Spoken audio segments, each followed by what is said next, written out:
Hey guys, and welcome back to another video. So in this video, this is going to be, I know it's a few months late, but this is going to be my 2025 layout roster update. I know I made one last year and you guys really like that, kind of get to seeing all the engines I've acquired in my collection. So I figured, you know what, why not do another video like that? So let's get this one started off. So this year I actually am not in the living room this year. I'm actually back on the layout and I have access to it. So I've been back for college, came back for a couple days, and I actually had access to the layout, so able to get all the engines out, run them, clean the wheels up and everything. So now that I have the ability to actually put them on the layout, show what progress has been made to some of the engines you guys have seen, I was like, you know what, I think this would be a great time to make a video, so let's get right into it. So the first engine we have up, I'm going to turn the sound on this guy. We have an Athearn Genesis engine. This is an SD70 ACE. As you guys can see, it is the Western Pacific Union Pacific Heritage Unit, 1983. In the last video you guys saw, this engine did not have sound or anything. It was still straight standard DC. Got the Tsunami 2 decoder put in it. Lights, everything work. The only thing this engine needs is I just need to put a content keeper in there for it. What I've realized with the SD70 ACEs, what you have to do is I have to take my drill bit and just shave a little bit out of the air conditioner up here in this area. You just got to shave a little bit of the excessive plastic in there, and then it fits perfectly fine in there. So that's all that he needs done, and yeah, so that's engine number one on the layout roster. And for engine number two, another engine that you guys did see on the video last year is a Union Pacific SD70 ACE. This one is 9069, another engine letter for Union Pacific. This one, though, is in the U.S. flag scheme. Another engine that I think I mentioned last year. It came with DCC and sound, got it from a show for a super good deal. So another engine that really needs to get a content keeper put in it, and then it's essentially not going to be touched again when it comes to the electronics and everything on the inside. Probably one of the best engines in my collection. It was actually my first ever SD70 ACE, which I got my hands on. If you guys are kind of new to the channel or didn't know, that is one of my personal favorite. I'm a big EMD locomotive guy, so getting my hands on quite a bit of SD70 ACs, and you'll see as we go through our collection, has been a kind of a reoccurring thing I love. They're one of my favorite engines, I think, on the railroads we see today. Just the way and the body shape of the engine, it's just personally one of my favorite types of engines, so I do have a good amount of SD70 ACs in the roster. Like I said, this one meaningful to me. It was my first SD70 AC I was able to get in the collection. So yeah, that's 9069. We got another SD70 AC, as you guys can see, and this one is the Union Pacific, Spirit of the Union Pacific unit, and this one is decorated to honor the 5 branches of the military. As you guys can see, it's in a very unique, distinct paint scheme. Really love the way this engine looks, especially when it's running by itself. I do put it in contests with other engines, but running by itself, this engine just looks amazing. Really a big fan of the camouflage on the exhaust, and also a big fan of the red sill stripe that goes right over the air conditioner and other vents up here. And just overall, the silver, I think Athearn Genesis, when they came out with this engine, did a great job of nailing what this paint scheme really looked like. And again, another engine that is probably one of my favorite engines that I own, and just love to run this guy on the layout. Anytime I get to go to a show or something, I always make sure to bring this guy. He's one of the prize engines in my collection. So again, just another engine I'm grateful to have in my collection. This time we got an engine which you guys are not familiar with. This is one of the engines I picked up this past year at a train show. I picked this one up at the fall 2024, I believe, Plano train show. Picked this engine up. It was a super good deal. Couldn't pass it up. As you guys know, I'm trying to collect all the Union Pacific Heritage units. As of now, I have 4 of them. I still need the Katy and the Southern Pacific one, but so grateful as of right now to just have the other 4. So this one, UP 1995, it's a Chicago Northwestern Union Pacific Heritage Scheme, SD70 ACE. This one came with the factory Tsunami 2 decoder already in it, and just another engine that runs flawlessly. One of those engines that I'm just super grateful to have in my collection. Love running it with the other Heritage units. It runs essentially really good. I've noticed with the Western Pacific Heritage unit that those two look absolutely fabulous running together, and just another engine that I'm just super pleased to have in my collection. And for this engine, we have the third of my 4 Union Pacific Heritage units. This one is the Missouri Pacific 1982. As you guys could have guessed, it is an SD70 ACE. This one came to me from the show, and it did already have sound in DCC. It came to me with a just regular Tsunami, not Tsunami 2 decoder. So it has the original Tsunami decoder came with it. However, internally, with all the electronics and stuff, I have put a content keeper in it. So this one's shell probably will never be taken off ever again. I've already replaced it, and the only thing it really needs now is just its KD couplers. It's about the only real thing I can make. I've already weathered the underbody and everything, and the only thing I really have left to do on this one, guys, is just get to weather the top near the cab and all that kind of area of the locomotive. Other than that, this engine's one of my better runners, like I said, because it does have that content keeper in it. So when I'm running it at the club, some guys will have trouble in certain areas where there'll be dead spots. This engine runs flawlessly on the club. All the lights work, all the LEDs. So just super pleased to have this engine running in my collection. And for our 4th and final engine of the Union Pacific Heritage Collection, we have the Denver Rio Grande UP 1989 unit. This unit came to me originally with just standard DCC. It has been upgraded to a Tsunami 2 decoder electronically. In sounds, it runs perfectly fine. Still needs a current keeper electronically to put in it, and I still need to get the LEDs to relight it. As when it came to me, all the LEDs that it had, I learned that when I put it on the standard DC track and with a regular power pack to test it out, most of the LEDs had been burned out or were just old. So I still do need to get all the LEDs to replace the lighting in this engine. So it does run perfectly fine and has great sound. It, however, does not have lights. And just it has lost a couple of detail parts over the year, which I do want to replace. Like I know one of the things it's lost are the brake chain and stuff on the front of the engine. So I do want to replace some of those things. And just some of those smaller details I do want to replace on this engine. But other than that, it does run great. I normally do run it. I'll put it in the back of the consist just because it doesn't have lights. I don't really want it leading the consist with no lights, but it does run perfectly fine. But yeah, the next things on the block for this engine are LEDs for the lights, and then just a current keeper. And then this engine will be pretty much ready to go. And just a pair of new KDs, and this engine will be essentially ready to be put in service. The next engine we have on the roster update is this Atlas Burlington Northern U30C 5306. This engine came to me with the old-fashioned Atlas dual mode decoder, so it did have DCC, but it was just a 4-function front and back, able to go front and backwards on the layout, and just the lighting features were the only things this engine had. Ripped out all the original electronics, hardwired it with a Econami DCC decoder, and has 2 Sugar Cube speakers located in the back where the exhaust is. So sounds and runs super good. I will put a content keeper in it when I get the chance, but lighting wise it does not have any lights in it. As when I got the original model, it came with just 2 bulbs, one for the front and one for the back.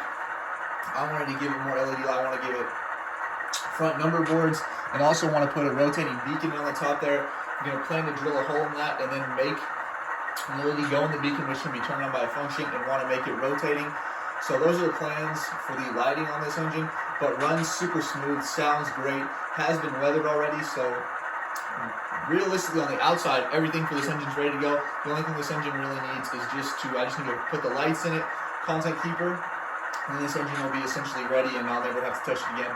But as of right now, the engine runs great. It's kind of my switcher because it's an older unit, so I kind of use it for my switcher. If I just want to run trains back and forth, switch out some cars, this is typically my go-to engine because he just runs super smooth. It's got that good old Atlas drivetrain, so just a really good engine, and just really grateful to have this engine in my collection. Next engine we got in the collection is a unit that doesn't really fit at all kind of really what I'm modeling, but it's just an engine that it was at a train show. I saw DCC and sound. The dude was trying to get rid of it. He sold it for $20. I was like, that's just too good a deal that I couldn't pass up. So I picked this engine up. It's a Proto 2000 Kansas City Southern SD60. Some of the handrails and stuff, it does have detail parts that are missing, but I have weathered this guy up. At one point it was going to be a patched out unit, then decided against it. and decided to just leave it at KCS 722. The only thing with this engine is the volume is super low, and I've tried putting new speakers in there, but I think it's the decoder that actually won't allow it to be super loud. Excuse me, but runs super good. I do need to get some longer couplers. I have noticed when not on this layout because I have pretty wide radiuses, but when I go to clubs and layouts with a little tighter radiuses, they kind of get in that like lower 20, 22 radius. Because of the short chain couplers it has, it does tend to derail some cars. But when it's on this layout, never really had any trouble with it. Runs super smooth, and just one of those engines that, you know, every once in a while I'll get out and just run, and then I remember just like, why don't I run this engine more? It runs super smooth. Just one of those engines that, you know, you find at a train show and you just end up keeping in your collection for, you know, however long it is. But just an engine that I'm super happy to have in my collection. Next engine we have in the collection here is a Kato AC4400CW. This engine I picked up at a train show early on in my model railroading days. In fact, this was actually a big purchase for me, as this was my first ever engine with DCC and sound. I was kind of transitioning from standard DC to more DCC into sound, so this engine, big place in my heart because it was the first ever engine I picked up that had sound. And it has the original decoder that it came with from Kato. Still sounds super good. Never really had any trouble with this engine. Runs really good, and I actually run it. This is actually one of two units that I have that are essentially the exact same type of unit. And I run them together, and they just look super good together. But this engine, essentially, electronically will probably never really be touched. Electronically functions perfectly fine. As you guys can probably see, I don't know if the video's picking this up, but this engine's pretty heavily weathered. That was on me. I also did some heavy weathering up here by the exhaust, trying to simulate an exhaust fire that the engine might have had with some heavy rust near the exhaust. But it's another one of those engines that just super glad to have in my collection, and it runs super well. And, you know, I'm just grateful that I was able to pick this engine up when I was able to at the time. So like I said before, the other AC4400 was the first of two which I picked up. This is the second 5624, the other one was 5615. 5624 came to me with the exact same Kato original decoder with them. They both ran great for about a year, and then about a year into having both of them, 5624's decoder just started just wigging out. I don't really know what was wrong with it or what the difference was between the two. I ended up ripping out the decoder and just kind of salvaging as much of the decoder wiring as I could. Even the speaker, ended up having an extra Economy decoder laying around. So I was like, you know what, let's put it in this guy. He has an Economy decoder in there with the original Kato speaker. He sounds great. The only thing I got to do though is just his front coupler box is missing, so he doesn't have a coupler on the front. And the only other thing I have to do is just get the lighting in him. I didn't have any of the lights from the original time when I ripped out all the electronics, so he's probably going to get outfitted with probably all LEDs for the ditch lights and the number boards and the headlights on the front, and then just two LEDs for just the back two backup lights. But other than that, he runs super good now. He also does have a current keeper inside of him, so just an engine that runs super flawlessly. Doesn't really give me any trouble when I'm running him. Just another engine that I think over time he'll move up and become one of the better engines in my collection. So this guy right here, guys, one of my more recent accusations. This is a Walthers Mainline ES44 AC. This one, I believe, is from their second run when they came out with them. He's equipped with a ESU low sound V4 decoder, 21-pin decoder engine. He runs super great. I know many people think Walthers Mainline, you know, it's not the best detail, but for me at the time, I think it's a great budget-friendly model that, for me, it was essentially brand new. He runs super good. I run him quite a bit with the next engine I'm about to show you guys.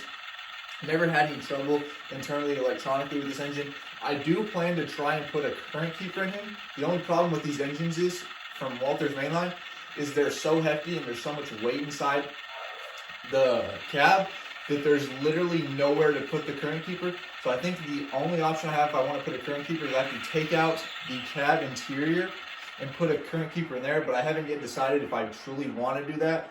Is I don't really want a current keeper to be able to be seen through the cab windows. So I truly haven't decided what I want to do with this unit, but Just again, another engine that runs super good, and just super grateful to have it in my collection. And like I said, guys, another engine super similar to the BNSF ES44 AC I just sold you. Another ES44 AC. This one is listed for City Rail and paint in City Rail colors. Bought this engine when City Rail still was leased to BNSF. I know they're no longer leased to BNSF, but I still run the engine on my layout quite a bit, and normally run him, like I said, with that BNSF ES44 AC. Both units, excuse me, both units are from Walthers, so they run super well together. They essentially came speed matched to me. And another engine that in my collection just runs super good, super smooth, has a good Walthers drivetrain. And I'm just glad that I think I was able to get two of those Walthers, these 4030Cs, because they just run so well and look so good together. And I think over time, kind of like I said, still contemplating whether I want to put the current keeper in this one as well, like the BNSF one, is I just don't know if I'm truly ready to fully commit and just allow that current keeper to be able to see in the cab through the windows, as I really like that you're able to see the cab detail. So I think just one of those decisions that over time, if a new way comes out where I can get a current keeper to keep these engines running over dead spots, I've been looking at that. But as of right now, just an engine that runs super smooth, and realistically, maybe I'll just don't even put a current keeper in it, as it already runs super smooth, especially when they run together. They really don't get stuck on dead spots unless it's a pretty major one. So again, just another engine that runs super smooth, even though people are going to say it doesn't have, lacks some details. Like, for the price, I think they're engines that you just can't overlook not getting. And the last of all my engines with DCC in them, this one is an Atlas model, came to me. It's a C30-7. Again, this was one of the first ever engines I bought with DCC in it. It runs super good, super smooth. It is a 4-function DCC decoder though inside of it. It's one of those older Atlas dual mode decoders, so the engine itself runs super well. This engine, however, has gone through a lot of work, as when I was younger, I unfortunately was running this engine and it did happen to fall off the track and then fall onto the ground, so I had to get it fixed and rewired by a family friend. So internally, it doesn't look as bad as you would think, as he actually did a really good job of cleaning up all the extra solder and stuff that had been broken on the inside. But it is an engine that I do want to one day be able to put sound in. I just think right now on my list of priorities, it's not super high. It's just kind of one of those engines that, like, if I do need an engine that I can run and, you know, I kind of have to be quiet, it does have just no sound. So it does run relatively smooth. I think the first thing I do when I get this engine with a DC sound decoder is get a current keeper, as it does run smooth, but it does hesitate in quite a bit of places on the layout. So just an engine that overall I think I will get around to putting sound into it. It's just, as I said, right now, it's not super high on the list of priorities right now, but just an engine that, you know, just super grateful to have in the collection, and an engine that over time I think will get the upgrades it deserves.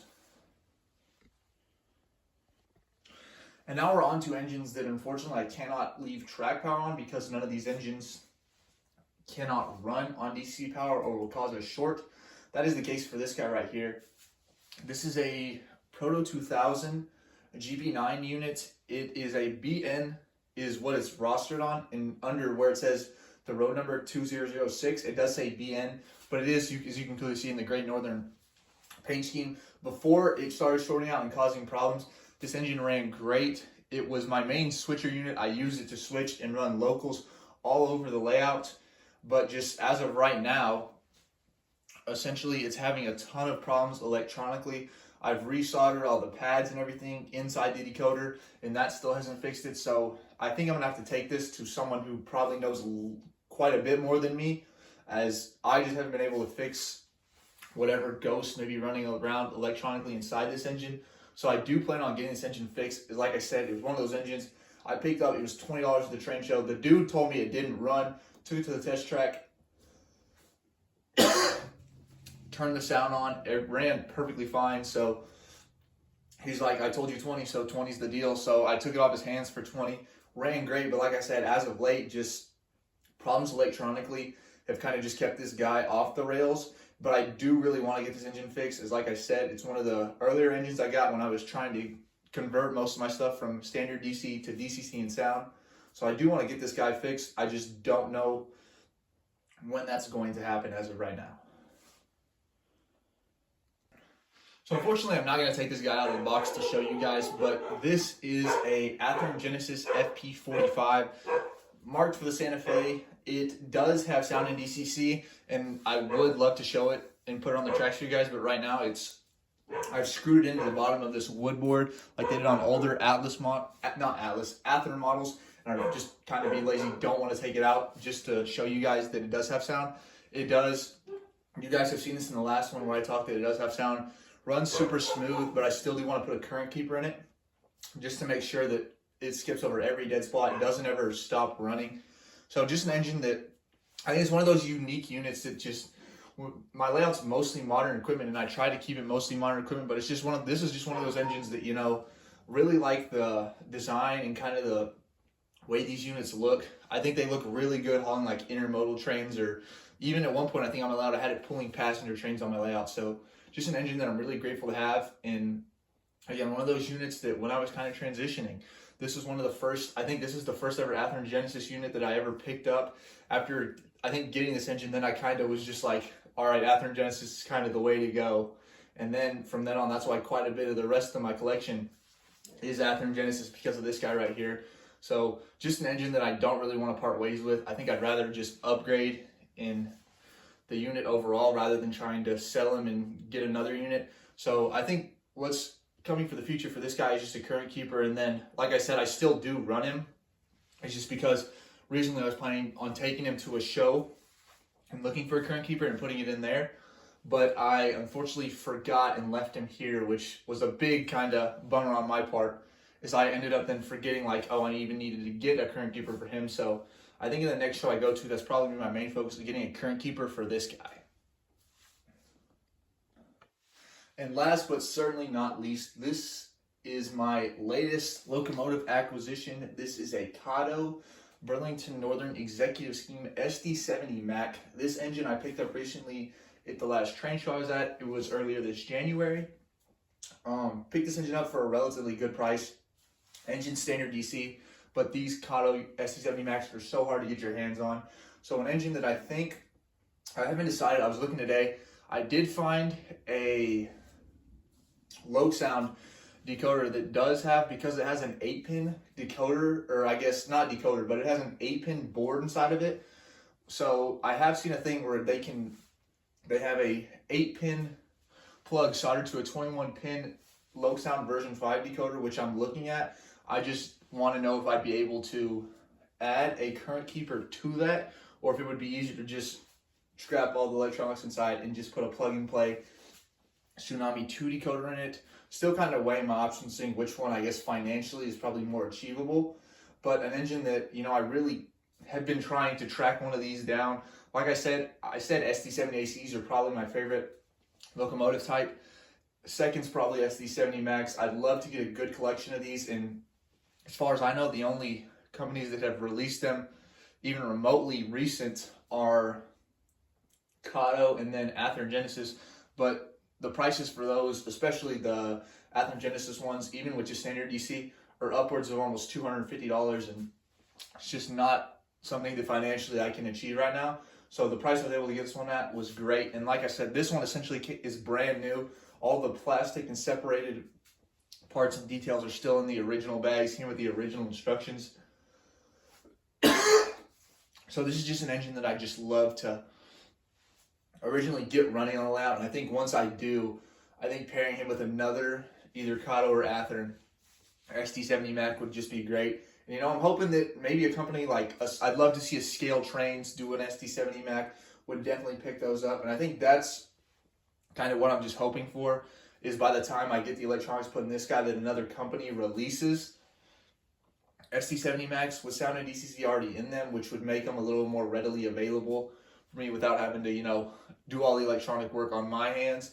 Because, you know, that's kind of one of the reasons that I will say video production has gone down a little bit, guys. I am at college, so up there I don't really have access to, I'll say, like a test track and to be able to run trains and work on them. So, but yeah, I'm glad you guys were able to see and tune in this video. If you made it this far, just thank you for watching. I hope you guys really enjoyed this video, getting to see all the locomotives I acquired in my collection and kind of their stories and what's next for them. And if you guys have any questions or comments about any engines, please leave them in the comments down below. As always, just you guys remember to keep God first in your life, and just thank you guys again for watching.